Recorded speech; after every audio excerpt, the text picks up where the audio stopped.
અમદાવાદના શાહીબાગ વિસ્તારમાં આગની ઘટના બની છે અને અહીં આગ લાગતાની સાથે થોડીવાર માટે અફરાતફરી પણ મચી હતી।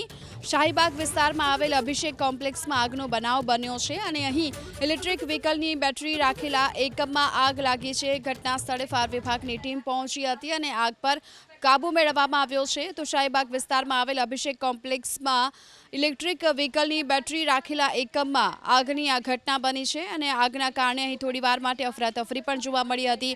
આગના ધુમાડાના ગોટે ગોટાથી આસપાસના રહીશોમાં ભય ફેલાયો હતો। જો કે ત્યારબાદ ફાયર વિભાગની ટીમ અહીં ઘટના સ્થળ પર પહોંચી અને આગ પર કાબુ મેળવવામાં આવ્યો છે। અમદાવાદ કોર્પોરેશનનો ભ્રષ્ટાચારી અધિકારી કે જેની આખરે ધરપકડ થઈ ચૂકી છે અને તેના પર વધુ સકંજો કસાયો છે કાયદાનો। લાંચુ અધિકારી હર્ષદ ભોજક પર કાયદાનો સકંજો કસાયો છે અને 20 લાખની લાંચ લેવાના કેસમાં કોર્ટે 5 ઓગસ્ટ સુધીના રિમાન્ડ મંજૂર કર્યા છે। આસિસ્ટન્ટ ટીડીઓ તરીકે ફરજ બજાવતા હર્ષદ ભોજક અને સહ આરોપી આશીષ પટેલ ગઈકાલે 20 લાખની લાંચ લેતા રંગે હાથે ઝડપાયા હતા।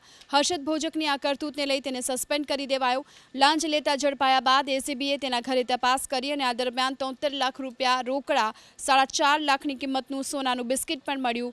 જો કે એસીબી હવે તેના 3 બેંક એકાઉન્ટ અને 1 બેંક લોકરની તપાસ કરશે। એસીબીનું કહેવું છે હર્ષદ ભોજક તપાસમાં સહકાર નથી આપી રહ્યો, મતલબ કે એસીબીની પૂછપરછમાં તેણે મૌન સેવ્યું છે, જવાબ નથી આપી રહ્યો। સવાલ ઉઠી રહ્યા છે કે આટલી મોટી રકમની લાંચ શું તેણે એકલાએ જ માંગી હતી કે પછી અન્ય કોઈ અધિકારીઓ પણ આ લાંચકાંડમાં સામેલ છે? ફરિયાદીની અમદાવાદ શહેરમાં વડીલોપાર્જિત જમીનમાં મકાનો અને દુકાનો હતી જે મહાનગરપાલિકાએ કબજો લઈ તોડી નાખી।